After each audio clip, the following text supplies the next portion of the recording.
All right, today we've got a really cool story. We're going to follow a group of young engineers on this amazing quest to create heat from, well, from something you would absolutely never expect.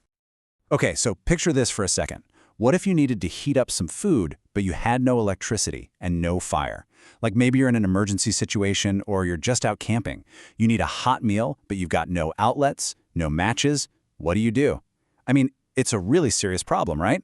And the solution? Well, it's just pure chemical creativity. And get this, the solution involves some very surprising household ingredients. We're talking root killer. You know, the stuff that's mostly copper sulfate, and just regular old aluminum foil.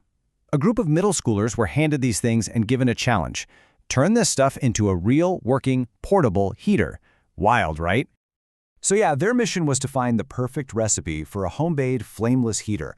And look, this wasn't just some run-of-the-mill science fair project. No, this was a real engineering quest. They needed to find that perfect chemical recipe to get the most heat possible, but also do it safely and efficiently. All right, let's get into the nitty-gritty. The first stage of their quest was what they called the Great Reactant Test.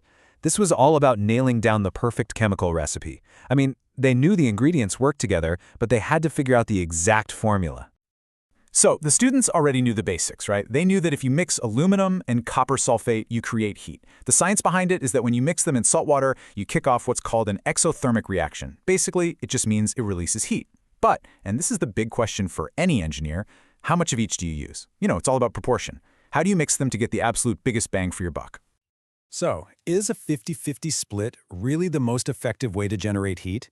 I mean, they had actually tried a simple 50-50 mix in an earlier experiment, but is that really the best you can do? When you're an engineer, you can't just guess. You've got to test. You have to know for sure. And to find out, this is what they did. Different groups systematically tested different mixtures, but here's the clever part. They kept the total weight constant at 6 grams. And this is just a brilliant example of the scientific method in action. You can see here, some groups used just a tiny bit of aluminum, like 0.1 grams, while others used a whole lot, like 4.5 grams. By doing it this way, they could figure out exactly which variable, the amount of aluminum, was making the biggest difference. Okay, so they ran the tests. Now we get to the fun part, finding the optimal recipe. This is really their aha moment, because all that careful testing, it led to a very, very clear discovery. And just look at the results. It's so clear. The data showed a definite winner.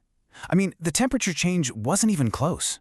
Some of the mixtures got a little warm, sure, but that middle one, the mixture with 0.5 grams of aluminum, it produced way more heat than any of the others. Just look at that bar shoot up. So yeah, there was just no question about it. When they looked at the temperature data and saw how much of each chemical was left over after the reaction, the answer was just staring them in the face. They had found the sweet spot. They had their magic formula. And the winning recipe was 8% aluminum and 92% copper sulfate. See? Not even close to 50-50. It was this very precise recipe.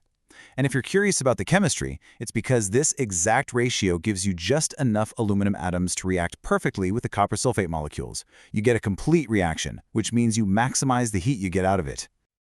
And this brings us to a really important word in engineering, optimal. Optimal doesn't just mean good.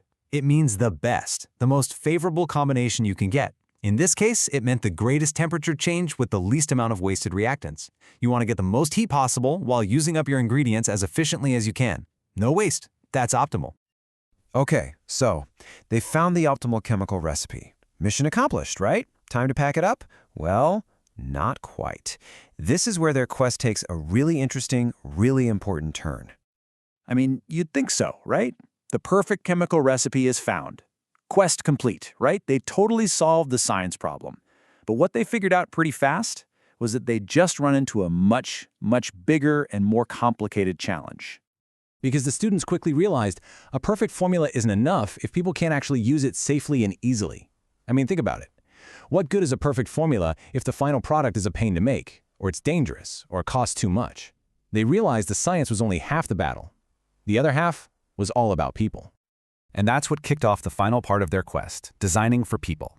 They had to shift gears from just pure chemistry to what we call human-centered design. This is where we get to another super important idea in design, stakeholders. Now, a stakeholder is any person, any group, or even the environment that's impacted by a design decision. And this is key. It's not just the user. It's so much bigger than that. So for a homemade heater like this one, let's think about who the stakeholders are. Obviously, there's the person who has to buy the supplies and make it, and the person who's going to eat the warm food. But what about emergency relief organizations that might need to hand these out, or the companies that actually make the ingredients in the first place? And you can't forget the environment, right? What happens when you dispose of it? All of these are stakeholders, and all of their needs really matter. So the students' new mission became crystal clear. First, they had to identify all those stakeholders. Second, they needed to create a survey to actually understand what everyone needed. And finally, number 3, they had to design a final product that works for everyone. Their whole challenge changed. It wasn't just about temperature anymore. It was about empathy.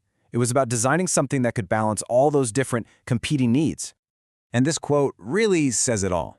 The students learned that the best designs are always centered on human needs. I mean, finding that optimal chemical formula, that was a huge scientific achievement, no doubt. But the real breakthrough, the biggest lesson, was realizing that the best engineering, the best designs always start by solving human problems. Which really leaves us with this final, powerful question. What good is a perfect formula if it isn't perfect for the people who need it?